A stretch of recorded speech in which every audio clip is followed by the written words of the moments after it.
Bismillahirrahmanirrahim. Assalamu alaikum, students. Today's lecture is, in fact, the second part of the previous lecture on literary genre and devices.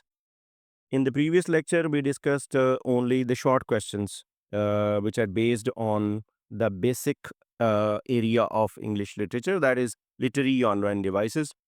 And in today's lecture, we are going to discuss some essay type or long questions or the questions which are based on some issues which are to be described at length. तो एक कुछ ऐसे questions जिनको हमने at length discuss करना है, जिसको हमने एक ऐसे टाइप क्वेश्चन की फॉर्म में डिस्कस करना है आपके एग्जामिनेशन पॉइंट ऑफ व्यू से, उसको हम ये कह सकते हैं कि लास्ट वीडियो में हमने डिस्कस किया था शॉर्ट क्वेश्चंस को, और आज हम कर रहे हैं उसके जो सब्जेक्टिव टाइप क्वेश्चंस हैं जो पॉसिबली बन सकते हैं, वो कुछ एक मॉडल मैं आपके सामने रखता हूँ। तो चलिए देखते हैं कि पहला क्वेश्चन कौन सा है। इसमें भी मैंने दो हिस्सों में इसको डिवाइड किया, लिटरेरी जॉनरा और लिटरेरी डिवाइसेस में। लिटरेरी जॉनरा में सबसे पहला क्वेश्चन जो बन सकता है, that is how different literary genre such as poetry, drama and fiction reflect the cultural and historical context in which they are produced. Provide examples from at least 3 different time periods. Now अब आपने करना ये है कि poetry, drama या fiction जो literary genre है, इसमें ये किस तरह से किसी एक एज को डिस्क्राइब करती हैं। और आपको पता है, यू नो वेरी वेल, कि every piece of writing reflects the age and its cultural and historical context.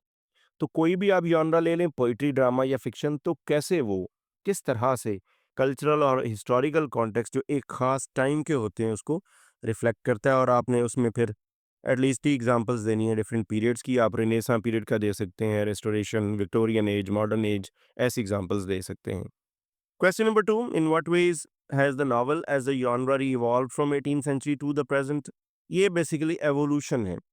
18th century में नॉवल स्टार्ट हुआ, ओरिजिनेट होता है, और आगे चलता है 18th से 19th and then 20th century. तो ये एक एवोल्यूशन है, development of English novel.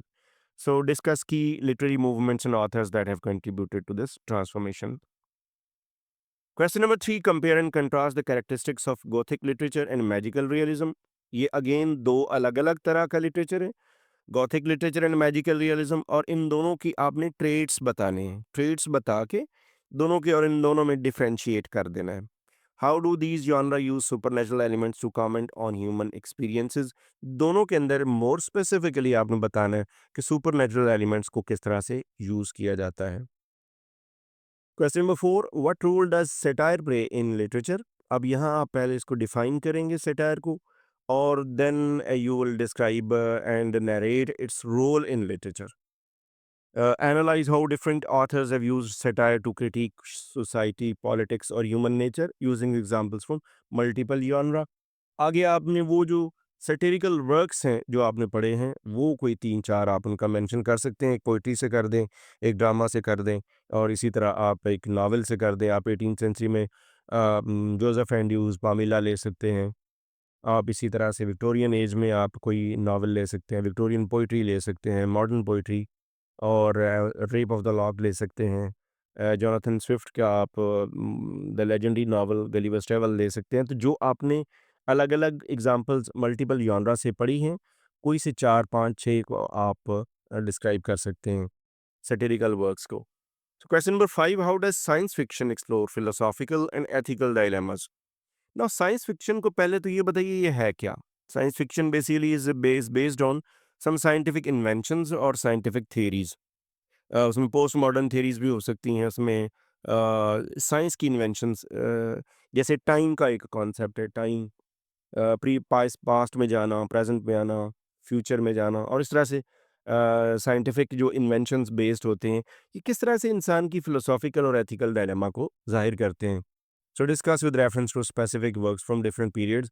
Science fiction को अलग से तैयार कीजिएगा, जिसमें आप साइंस फिक्शन की डेफिनेशन, उसके एग्जाम्पल्स, और कोई से 5-6 ऑथर्स पहले ये उनके रेफरेंसेस दीजिए डिफरेंट जॉनरा में से। मोर स्पेसिफिकली ये आपको इसमें जो काम मिलेगा वो मिलेगा फिक्शन में।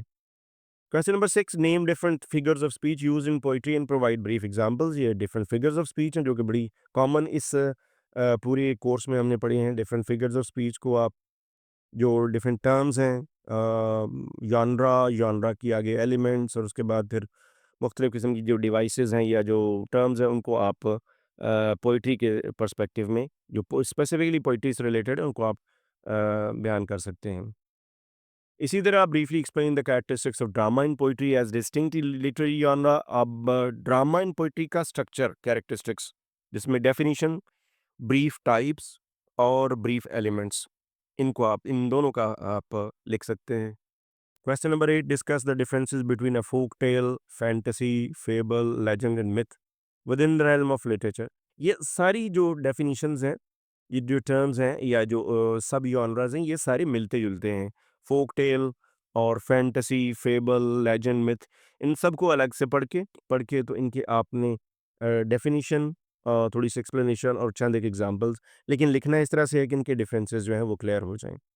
Question number 9, describe the role and significance of the tragic hero in drama, incorporating the concepts of hamasha, climax, and catharsis, while hmm, also explaining how other elements like dialogue, monologue, and plot contribute to the overall dramatic structure. So आपने tragic hero का role जो है वो बताना है drama में, और ख़ास तौर पे बताना है कि इसमें हमाशा क्या है, क्लाइमैक्स एंड कैथारसिस, यानी आपको जो एक ट्रेजेडी का जो स्ट्रक्चर है वो क्लियर होना चाहिए और स्पेसिफिकली इसमें ट्रेजिक हीरो का रोल जो है वो बयान करें।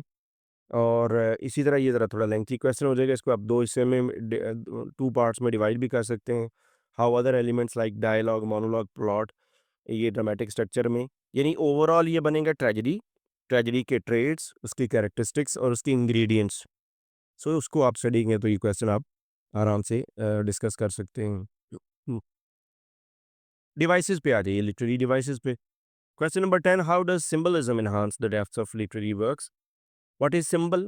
Define, explain and then examples, and analyse how different authors have used symbols to convey complex themes and emotions. तो मुख्तलिफ जो ऑथर्स हैं उनको आप हवाला दे सकते हैं, रेफरेंसेस दे सकते हैं।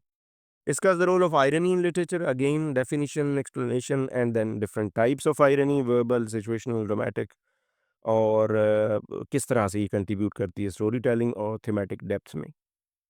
Question number 12, how does the use of four shadowing affect a readers experience in literature?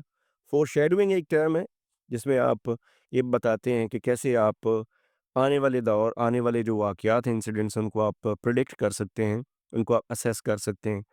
तो ये बेसिकली एक रीडिंग की टेक्निक है, तो उसको स्टडी करके उसकी डिफाइन करें, एक्सप्लेन करें, and then provide examples of how authors have successfully employed this device in different genre. आगे कुछ राइटर्स की और कुछ जॉनरा के रेफरेंसेस दे सकते हैं। क्वेश्चन नंबर 13 है, what is the significance of stream of consciousness narration in modernist literature? ये एक मॉडर्न टेक्निक है जिसमें कॉन्सेप्ट ऑफ टाइम बताया जाता है। एक साइकोलॉजिकल टाइम है, एक आपका क्लॉक टाइम है, फिर उसमें मूवमेंट ऑफ माइंड है, back back and fourth movement of mind है। तो बेसिकली ये वो स्ट्रीम ऑफ कॉन्शियसनेस को आप पहले थोड़ा एक्सप्लेन करेंगे and then give its examples, discuss its impact on character development, reader engagement. आप कुछ बता सकते हैं जैसे वर्जीनिया वुल्फ ने और जेम्स जॉयस ने इसको मॉडर्न लिटरेचर में अर्ली 20th सेंचुरी में इसको कॉइन किया, परफेक्शन दी टू द लाइट हाउस और इस तरह के, और यूलिसिस, इस तरह के आप ऑथर्स के हवाले दे सकते हैं। How does the manipulation of narrative structures such as non-linear storytelling, multiple perspectives or unreliable narratives, एक से ज़्यादा narrator कैसे यूज़ किया जाता है? Influence the reader's interpretation of a text, provide examples from different literary works. So basically यहाँ पे narrative जो है आप कह लें कि point of view जिसे हम कहते हैं, फर्स्ट पर्सन नैरेटिव है, सेकंड पर्सन है, थर्ड पर्सन है, नॉन लीनियर है, नैरेटर खुद बयान कर रहा है, राइटर या कोई कैरेक्टर जो है वो अपनी कहानी बता रहा है। डिफरेंट पर्सपेक्टिव, डिफरेंट किस्म का आप मल्टीपल पर्सपेक्टिव्स ले रहे हैं। तो ये रोल ऑफ नैरेटर आप समझ लें, जो राइटर जो इंग्लिश लिटरेचर में है, उसको विद एग्जांपल्स आप नरेट कर सकते हैं। Then analyse how dialogue is used in literature to reveal characteristics, advance the plot and convey themes. बड़ी इंपॉर्टेंट, बड़ा बेसिक क्वेश्चन है कि डायलॉग की क्या इंपॉर्टेंस है, डायलॉग को डिफाइन कीजिए, एक्सप्लेन कीजिए, and then its role in drama and in fiction. अलग अलग से इसको आप थीम्स को कन्वे करने के लिए कैसे ये अपना कंट्रीब्यूट करता है। तो यहाँ पर हमारे कुछ ये जो मैंने मॉडल क्वेश्चंस आपके सामने रखे, ये आप इनको आप स्टडी कीजिए, इनको आप प्रैक्टिस कीजिए, writing practice is again very important. इससे इस इन इन मॉडल्स को फॉलो करके आप अपने और भी लॉन्ग क्वेश्चंस तैयार कर सकते हैं। इन इन लॉन्ग क्वेश्चंस रिलेटेड कोई क्वेश्चन, कोई कमेंट करना चाहें, तो you are most welcome. Thanks for watching.